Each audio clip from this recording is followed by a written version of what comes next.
আপনারাই দেশপ্রেমিক এবং আর্মি দেশপ্রেমিক। আমাকে জিজ্ঞাসা করলো আপনি কি দেশপ্রেমিক না, আপনি তো মুক্তিযুদ্ধ শুরু করেছেন। আমি তাকে উত্তর দিলাম প্রত্যেকটা জিনিসের উত্তর দিতে হয় না।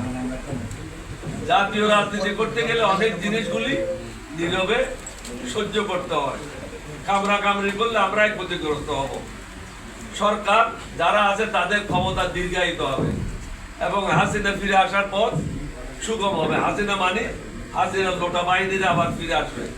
লোটা বাহিনীরা তো আপনারা দেখেছেন সচিবালয়ের অভ্যন্তর তারা স্যুট কোট পরে সরকারের বিরুদ্ধে মিছিল করেছে। এই সাহস পায় কোথায়? লোটা বাহিনী থাকার কারণে। ডক্টর ইউনূস যদি প্রথম রাত্রে 2020 সালে 2018 সালে যে সমস্ত টিএনও, যে সমস্ত ওসি, যে সমস্ত ডিসিএসপি দায়িত্ব পালন করেছে তাদেরকে যদি বরখাস্ত করত, তাহলে এই দিন ডক্টর ইউনূসকে দেখতে হতো না। তিনি নিজে নিজের জন্য বিপদ ডেকে এনেছেন। লোটা বাহিনীর সদস্যরা যারা সচিব ছিল, যারা হাসিনাকে বলেছে, যে সমস্ত ব্যবসায়ীরা বলেছে এখনো আপনার সাথে আছি, বিগত দিনেও ছিলাম, মরার পরেও থাকবো, তাদেরকে তো আমরা রাজনীতিবিদরা শেল্টার দিচ্ছি। তাদের থেকে আমরা টাকা নিয়ে তাদের পাশে আমরা অফিস করছি। তাদের অফিসে আমাদের লোক থাকছে বিভিন্ন রাজনৈতিক দলের। এটা নির্লজ্জভাবে এই কাজগুলি করা হচ্ছে। না হলে বড় বড় ব্যবসায়ীরা যারা হত্যাকাণ্ডের সাথে জড়িত, যারা এই দেশের মানুষের সম্পদ লুণ্ঠন করেছে, তাদের বিরুদ্ধে তো কোনো ব্যবস্থা এখনো নেওয়া হয়নি।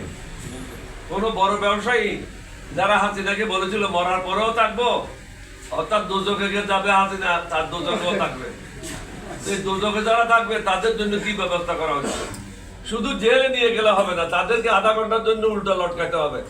উল্টা লটকায় তাদের কাছ থেকে টাকাগুলো উদ্ধার করতে হবে। এই টাকাগুলি কাদের? এই টাকাগুলি জনগণের। জনগণের টাকা উদ্ধার করার কাজ এই সরকারের, কারণ আপনারা দায়িত্ব নিয়েছেন।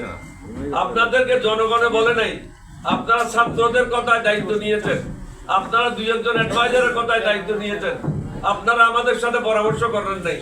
আমরা যারা দেশ চালানোর অভিজ্ঞতা রাখি, আমাদের সাথে কোনো আপনারা আলোচনা করেন নাই, মত বিনিময় করেন নাই।